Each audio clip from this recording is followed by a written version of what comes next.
मूल रूप से सभी वस्तुएं अकारण ही होती है। जिसको आप मनुष्य कहते हैं, ये मनोशरीर यंत्र, एक प्रकार का मनोशरीर यंत्र, ऐसे कई प्रकार के हैं, उसमें से एक मनुष्य है। तो ये मनोशरीर यंत्र जो कि एक वस्तु है, उसका भी कारण नहीं दिखाई पड़ता, वो भी कारणहीन है। इस संपूर्णता का ही कोई कारण नहीं है, तो उसमें जो भी प्रकट होता है उसका भी कोई कारण नहीं है। व्यवहारिक रूप में कारण बना दिया जाता है क्योंकि जीवन के लिए उपयोगी होता है, और आपको हमेशा यही मिलेगा कि वास्तविक रूप से या यथार्थ की दृष्टि से किसी भी वस्तु कोई कारण नहीं होता। चाहे कितनी बड़ी रचना हो, चाहे कितनी भी छोटी हो, किसी का कोई कारण नहीं होता। और एक छोटा उत्तर इसका ये होगा, क्योंकि प्रतीत होता है वो है नहीं, तो उसका कारण नहीं हो सकता। जो मिथ्या है तो उसका कारण नहीं हो सकता। कैसे कैसे संभव है आप कहेंगे? मिथ्या का भी तो कारण होना चाहिए। तो मैं आपके लिए वापस रस्सी और सांप को ले आता हूँ यहाँ पे। बहुत छोटा सा उदाहरण कि रस्सी में सांप दिखाई देता है शाम के समय, अंधेरे में। उस सांप का रंग हरा है, ऐसा प्रतीत होता है। हो सकता है हरी रस्सी हो या किसी हरी जगह पड़ी हो, घास में पड़ी हो। अब आप मुझसे पूछते हैं कि ये सांप का रंग हरा क्यों है? अब मैं क्या जवाब दूंगा? दो जवाब हो सकते हैं। या तो मैं कुछ मनगढ़ंत बता दूं कि देखिए ये सांप जो है घास में रहता है, घास में रहकर उसका रंग हरा हो गया है क्योंकि वो दिखाई नहीं पड़ता, हरे में हरा छुप जाता है, और इस तरह से उसका जीवन बचता है। इस तरह से उसको कोई खा नहीं पाता, मार नहीं पाता। ये सभी प्राणी करते हैं, बहुत से प्राणी करते हैं। अपने आसपास के वातावरण के अनुसार उनका रंग हो जाता है। क्या ये बात सत्य है? क्या ये कारण सत्य है? बहुत से लोग कहेंगे हाँ बहुत सही कारण है, बिल्कुल आपने एक तार्किक उत्तर दिया है, बहुत बुद्धिमान है आप।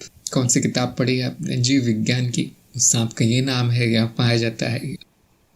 पास जाके देखो तो वो रस्सी है। अब मैंने जो कारण बताया है वो कहाँ गया? माया का, मिथ्या का कारण कहाँ गया? जैसे वो सांप चित्त निर्मित था, वैसे उसका कारण भी चित्त निर्मित है। ये बहुत अच्छा तर्क है ये बताने का, ये प्रमाणित करने का कि किसी भी वस्तु का कारण नहीं होता।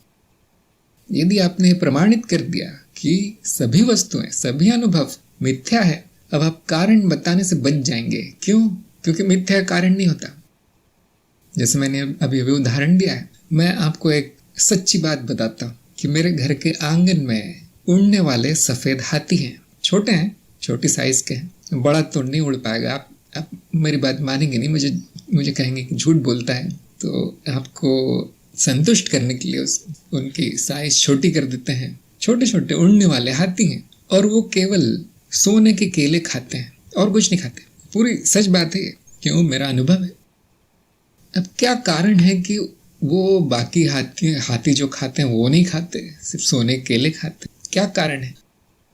मैं आपको कई कारण बता सकता हूँ इस बात के, क्योंकि सच है तो कारण भी तो सच ही होगा। एक दिन आप मेरे घर आते हैं या देखते हैं यहाँ तो ऐसा कुछ भी नहीं है कीड़े मकोड़े उड़ रहे हैं, मक्खियाँ उड़ रही हैं। अब इनको तो हाथी नहीं कह दिया कहीं आपने गलती से? ऐसा कोई नहीं है, सोने का केला होता नहीं है। जो मिथ्या है उससे कितने भी कारण बता दिए जाए, कितना भी सच लगे आपको, कोई भी बोल रहा हो, कितना भी बड़ा गुरु, कितना भी बड़ा दार्शनिक, सब गलत है। मिथ्या कारण मिथ्या होता है। एक बार आपने जान लिया कि ये जीव, ये मनुष्य, ये मनोशरीर यंत्र सब मिथ्या है, अब क्या कारण पूछ रहे हैं? जो भी बताया जाएगा सब गलत होगा। हमने रचनाओं से नाद की परिभाषा की है, नाद से रचनाओं की नहीं की है। ये सब आपने देखा होगा। पहले अनुभव आता है, अनुभव पर अनुसंधान किया जाता है तो नाद आता है। नाद एक काल्पनिक विषय है, काल्पनिक शब्द है, वो इसीलिए लिया गया है कि बाकी सब अनुभव समझे जा सके। एक अनुभव आपने जान लिया, उसमें से हमने जो उसका रस या निचोड़ निकाल लिया एक में से कि देखिए हाँ, इस अनुभव का जो तत्व है, निचोड़ है, वो नाद है। अब सारे अनुभव जाने जा सकते। इसको कहते हैं वैज्ञानिक विधि। एक बार आपने जान लिया कि 2 और 2 4 होते हैं, अब हर वस्तु जो जोड़ी जाएगी इस तरह से वो 4 ही निकलेगी। ये बहुत काम आती है कल्पना। क्या 4 नाम की कोई वस्तु है? नहीं, 4 नाम की कोई वस्तु नहीं है। क्या 2 नाम की है? नहीं, 2 भी नहीं है। 2 और 4 काल्पनिक शब्द है। आपको कभी दिखाई नहीं देंगे 2 और 4 वस्तुएं दिखाई देंगी, हाँ, अनुभव होगा, हाँ। उसके बाद कल्पना की जाएगी कि ये जो वस्तु रखी इनकी गिनती 2 है, और वो वस्तु रखी उनकी भी 2 है, 2 में 2 मिलाओ तो 4 वस्तुएं मिलती है, और हमेशा काम आएगा। अब ये कल्पना संख्या की हमेशा काम आएगी। इसको कहते हैं वैज्ञानिक विधि। इसी तरह हमने अनुभव से नाद की कल्पना की है। तो ये कहना बिल्कुल ठीक है कि हाँ, जैसे ये अनुभव आपके सामने जो है वो नाद है, वैसे सभी अनुभव नाद होंगे, नाद रचनाएं होंगे। तो जीव और मनुष्य, और यदि वो अनुभव में है आपके, तो वो नाद है। केवल एक है जो नाद नहीं है, वो है मैं स्वयं। अनुभव करता नाद नहीं है, बाकी सब नाद है। पराभौतिक परमांसिक नाद का कोई आधार नहीं है, उससे पहले कुछ भी नहीं है। क्यों? क्योंकि अस्तित्व पराभौतिक परमांसिक नाद के रूप में प्रतीत होता है। ये हमारी कल्पना है। अब कल्पना का, जैसे मैंने कहा, उड़ने वाले हाथियों का, इसका क्या आधार है? कल्पना का क्या आधार होगा? प्रतीत होता है, नाद है नहीं। यदि वो होता तो हम आधार ढूंढ सकते थे, और तब मैं आपके लिए ढूंढ के लाता। ये 100% गारंटी है। देखिए, यदि वो है, वो सत्य है, तो मैं आपके लिए ढूंढ के लाता हुआ, आपको दिखाता हुआ, सामने रख देता आपके। ये आधार है। पराभौतिक परमांसिक कल्पना है, उसका कोई आधार नहीं है। यदि मैं आपको आधार बता भी दूं तो वो भी काल्पनिक होगा। वो हवा में महल बनाने जैसा है, ख्याली पुलाव जैसा है। कल्पनाओं के घोड़े दौड़ाना, समय नष्ट होगा और कुछ नहीं, और मन अज्ञान से भर जाएगा। इसलिए मैं कहता हूँ मूल ज्ञान पहले आवश्यक है। जो जान गया कि नाद संभावना मात्र है, तो वो ये प्रश्न ही क्यों करेगा?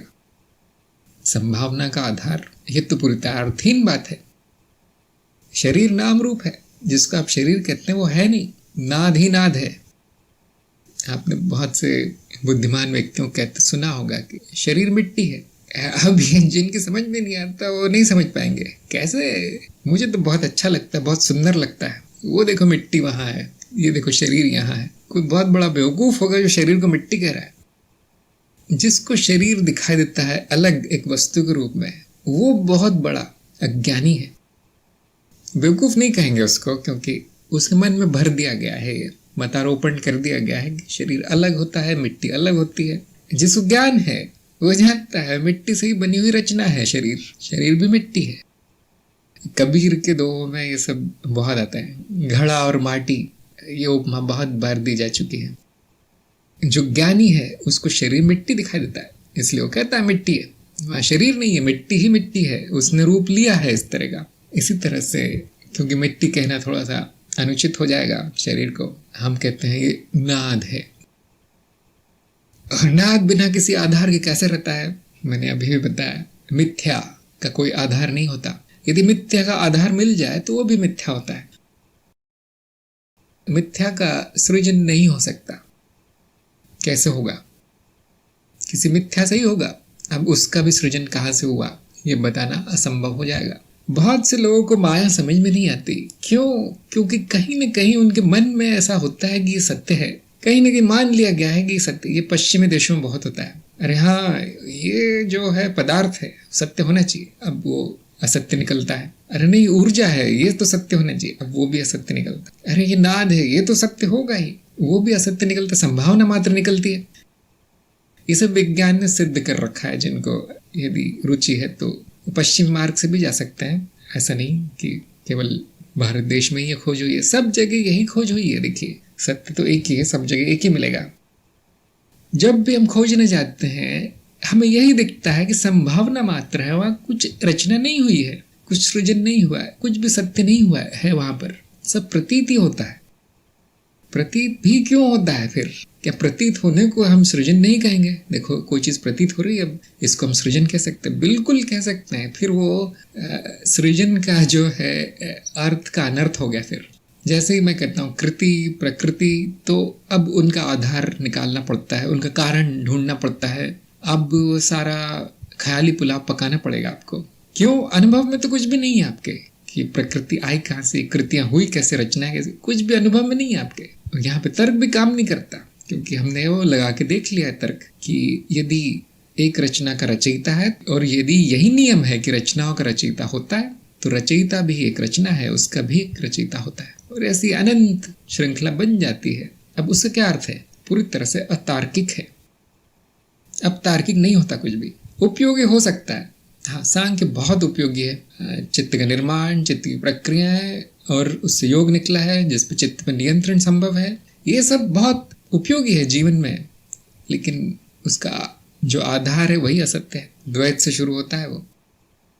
तो जब अद्वैत में ये देखा गया कि ये मिथ्या है, तो वहां ये प्रश्न ही धुल गया, ये मैल ही धुल गया पूरी तरह से, जो इस प्रश्न के रूप में था कि ये कृतियां कहाँ से आ गई, ये सृजन कैसे हो गया।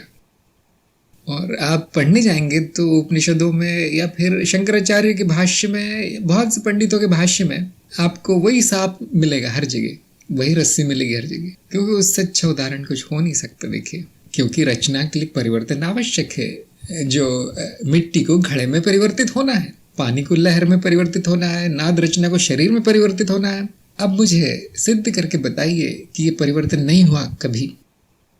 घड़े में मिट्टी की व्याप्ति क्या बताती है कि वो घड़ा नहीं है, वो मिट्टी है। समय लगता है परिवर्तन होने में। हमारा अनुभव क्या कहता है? समय नहीं है, समय तो माया है। समय तो दोहरी तिहरी चौगुनी माया है, पूरी तरह से काल्पनिक है। हमें तो कोई समय नहीं दिखता, परिवर्तन दिखता है। ये बड़ी अजीब बात है ना। किसी भी वस्तु की रचना नहीं हुई, ये बहुत से रास्तों से आप जाके सिद्ध कर सकते हैं, बहुत से तरीके हैं इसे सिद्ध करने के। जैसे गणित में होता है कि एक ही सवाल को हल करने के कई तरीके होते हैं। वो जो सबसे छोटा होता है उसको सबसे सुंदर माना जाता है। ये 2 लाइन में उसने सिद्ध कर दिया। देखिए, बड़ी से बड़ी जो समीकरण है 2 लाइन में, अब ये बड़ा माना जाएगा, इसको बुद्धिमान माना जाएगा उस व्यक्ति को। बहुत छोटा सा प्रमाण देता हूं कि कोई भी वस्तु की रचना नहीं हुई, और एक शब्द है उसका, वो है स्मृति। यदि आपकी स्मृति निकाल दी जाए तो क्या परिवर्तन हुआ है? यदि स्मृति ना हो तो क्या कुछ परिवर्तित हुआ है? क्या किसी की रचना हुई है? नहीं। जो परिवर्तन की जो कल्पना है, परिवर्तन का जो की मान्यता है, स्मृति आधारित है। आप स्मृति कह देंगे, सिद्ध हो जाएगा। तो ये सबसे छोटा प्रमाण है। घड़े में मिट्टी कहाँ से आ गई? यदि रचना हो गई तो उसकी परिवर्तन हुआ है, ऐसा लगता है। परिवर्तन के कारण स्मृति है। यदि कुछ परिवर्तित ना हो तो अनुभव नहीं रहेगा। परिवर्तन ही अनुभव है। परिवर्तन को ही मिथ्या कहा गया है। जो बदल गया वो मिथ्या है, इसलिए अनुभव मिथ्या है। स्मृति की वजह से परिवर्तन प्रतीत होता है। स्मृति निकाल दी जाए तो परिवर्तन नहीं दिखेगा, फिर कोई अनुभव भी नहीं होगा शायद। स्मृति का एक नाम चित्त भी है। क्यों? चित्त वो नाद रचनाएं हैं जो जम गई हैं बर्फ की तरह। इसलिए हम कहते हैं कि सभी अनुभव चित्त के अनुभव हैं, कि हाँ, ये ऐसा परिवर्तन हुआ है, ये स्मृति का होगा। वैसा परिवर्तन हुआ है, वह चित्त वृत्ति है। ये परिवर्तन दिख रहा है, ये भौतिक वस्तु है, ये सब चित्त निर्मित है। फिर अनुभव क्यों है? इसके मूल में क्या है? इसकी जड़ में क्या है? अब इसका उत्तर नहीं आएगा। क्यों? मिथ्या का कोई मूल नहीं होता। मिथ्या मौलिक नहीं है। मिथ्या का मूल भी आप निकाल देंगे, वो भी मिथ्या ही होगा, वो भी माया ही होगा। बहुत से लोग इस पड़ाव पर आकर, करीब करीब अंतिम है ये, अब यहाँ बुद्धि की सीमा समाप्त हो रही है यहाँ पे, फिर भी वो बुद्धि को खींच खींच के ले जाना चाहते हैं वहां पर जहाँ बुद्धि नहीं जा सकती। और ऐसा उत्तर आता है कि मैं ही मूल हूं अनुभव का, अनुभव करता ही मूल है अनुभव का। और ये बात 100% सच नहीं है। ये बात उनके लिए कह दी जाती है जो बुद्धि को खींच रहे हैं, या बुद्धि को छोड़ना है यहाँ पर, उसको और ले जा रहे हैं उसको। बुद्धि द्वैत में चलती है, मिथ्या में चलती है, और कहीं नहीं चलती बुद्धि। ध्यान दीजिए इस बात पे। बुद्धि चित्त की प्रक्रिया है, इसके आगे नहीं जाती। इसकी बहुत छोटी सी सीमा है, वो भी इस लोक में। और जागृति अवस्था में ही बुद्धि काम करती है। इतनी छोटी है ये चीज, आप उसको वहां ले जाना चाहते हैं जो परम सत्य है। ये तो नासमझी है। ये ऐसे ही, मतलब एक चम्मच लेकर आप पहाड़ खोदना चाहते हैं, हिमालय माउंट एवरेस्ट को खोद देना चाहते हैं। चम्मच लेकर आए हैं एक छोटा सा। चम्मच से आइसक्रीम खाई जा सकती है, जल्दी खत्म हो जाएगी। हिमालय को नहीं खोदा जा सकता। बुद्धि उस चम्मच की तरह है जो आपकी जागृत अवस्था में उस जीव को जीवित रखने के काम आती है। जो परम है, जो ब्रह्म स्वयं है, कोई वहां नहीं खींच सकता आप इसे। तो ऐसे ना समझों को समझाने के लिए कह दिया जाता है कि हाँ भाई छोड़ो, जाओ, तुम ही हो सब कुछ, तुम ही तो रचयिता हो सबके, मेरा ही बनाया हुआ है सब कुछ। ऐसा बहुत देखने को मिलता है। बहुत से आध्यात्मिक जो दर्शन तो नहीं कहे जाएंगे, लेकिन परंपराएं हैं जिसमें ये दे दिया जाता है ज्ञान। जिनको बुद्धि को छोड़ने में तकलीफ है कि नहीं नहीं बुद्धि से ऊपर कुछ नहीं हो सकता, उनके लिए ये एक थोड़ी देर के लिए समझाने के लिए, मन रखने के लिए उनका, हाँ हाँ चलो भाई, अनुभव करता ही सब प्रपंच की जड़ है, मैं ही हूँ। देखिए यहाँ बुद्धि रुकती नहीं है, यहाँ बुद्धि रुकती नहीं, बुद्धि नहीं रुकती। देखिए क्योंकि वो मिथ्या से ही उपजी है, मिथ्या में ही चलती है, गोल गोल गोल गोल घूमती है, वृत्ति है वो। तो इतना कहते ही कि देखिए आप ही आधार है इन चीजों का जो सामने दिखाई देती है, आप भी बनाया हुआ है, तो तुरंत बुद्धि कहेगी यदि मेरा है तो फिर मैं इतनी बुरी चीजें कैसे बना पाया, ये बीमारियां मैंने बना दी, ये अपराधी मैंने बना दिए, ये शरीर मैंने बना दिया जो कि 20-25 साल भी नहीं टिकता अच्छे से, ये इतने भयानक जीव जंतु मैंने बना दिए, ये मच्छर मैंने बना दिए, तरह तरह के रसायन जहर मैंने बना दिए जिससे लोग मर रहे हैं, यहाँ तक कि तूफान, बारिश, भूकंप अगर ये मैं बनाता तो मैं कभी नहीं बनाता, वो व्यक्ति यही कहेगा। अब इतना सुनते ही वो गुरु अपना सिर पीट लेता है, क्यों मैंने बता दिया तुम्हें ध्यान रखिए मैंने कभी नहीं बताया, मैं जानता हूँ वो गाड़ी कहाँ जाने वाली है, ये बुद्धि गाड़ी रुकती नहीं है, मैं जानता हूँ कहाँ जाने वाली है। जैसे ही मैं बता दूं कि अनुभव करता ही कारण है आपके अनुभव का, अब आपकी बुद्धि गाड़ी ऐसी ऐसी जगह पहुंच जाएगी जहां कुछ नहीं, सिर पीटना ही उपाय रह जाता है। अद्वैत में शुरू से कहा गया है कि रस्सी में सांप दिखता है, उसको कोई कारण नहीं है, कोई कारण नहीं है, किसी ने नहीं बनाया उस सांप को, नहीं चित्त ने बनाया, आपने वहां लिखा था उस श्लोक में। अरे भाई चित्त बाद में आता है, पहले अनुभव आता है, चित्त परिकल्पना है। नहीं आपने ने कहा था चित्तनाद है, हाँ वो भी कल्पना है। मूल ज्ञान ये है कि अस्तित्व में अनंत संभावना है, उसमें कुछ भी दिख सकता है, कुछ भी प्रकट हो सकता है, कुछ भी प्रतीत हो सकता है, उसका कारण कोई नहीं है। अस्तित्व में किसी घटना कोई कारण नहीं है, अस्तित्व कारणहीन है। कारणहीनता अस्तित्व का मूल है, मूल तत्व है कारणहीनता। जैसे समयहीनता, स्थानहीनता, निर्गुणता। जब मैं कहता हूँ आनंद, ऐसा नहीं कि आनंद अलग और अनुभव करता अलग, कभी कभी वो आनंद होता है कभी कभी नहीं होता, ऐसा नहीं है। आनंद उसका नाम है, मेरा नाम आनंद ही है, अनंत ये उसका नाम है, अस्तित्व का नाम अनंत है, मेरा नाम अनंत है। क्यों? ऐसा नहीं है कि अस्तित्व था उस किसी तरह से अनंत हो गया वो, ऐसा नहीं है।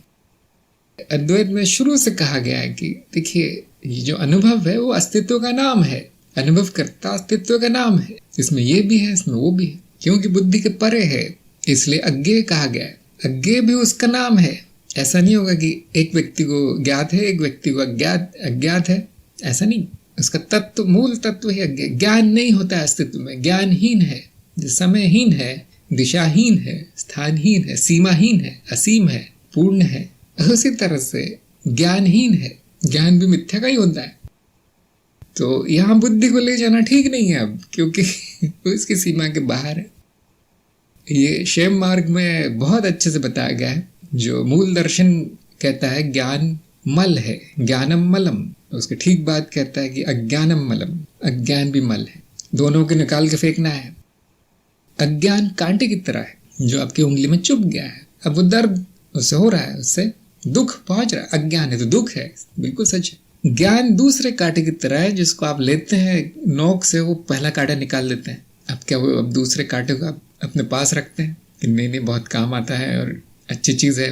नहीं, दोनों कांटों को फेंक देते हैं। जो उंगली में घुस गया था, टूट गया था, दूसरे से निकाला, दोनों को फेंक देते हैं। तो जो व्यवस्थित चलते हैं ज्ञान मार्ग पे, उनके सामने ये चरणबद्ध तरीके से ये सब बातें लाई जाती हैं कि देखिए आप में अज्ञान है, आपकी जो अवस्था है पशुवृत्ति की, वो अज्ञान की वजह से है, इसकी वजह से दुख हो रहा है और उसकी वजह से सभी को दुख हो रहा है। देखिए आग स्वयं जलती है और सभी को जलाती भी है। तो इसका इलाज ये है कि ये मेरे पास एक और कांटा है, इससे मैं आपका वो अज्ञान निकाल दूंगा। उस कांटे का नाम है ज्ञान। और ये पूरी की पूरी प्रक्रिया कहलाएगी ज्ञान मार्ग पर चलना, ज्ञान मार्ग के साधना, ज्ञान योग। और आपको मैं ये 3-4 महीने देता हूँ, आप सुन लीजिए जो बताया गया है और वो अज्ञान का कांटा निकाल दीजिए। जब ऐसा हो जाता है, शिष्य आ जाता है, अब तो मुझे कुछ समझ में नहीं आ रहा, मैंने सब जान लिया है, अब मैं क्या करूं, मुझे बहुत ज्ञान हो गया है। तो अब गुरु कहता है अब उसे भी फेंक दो भाई इससे भी फेंक दो। जिसको तुम ज्ञान कहते हो ज्ञान नहीं है।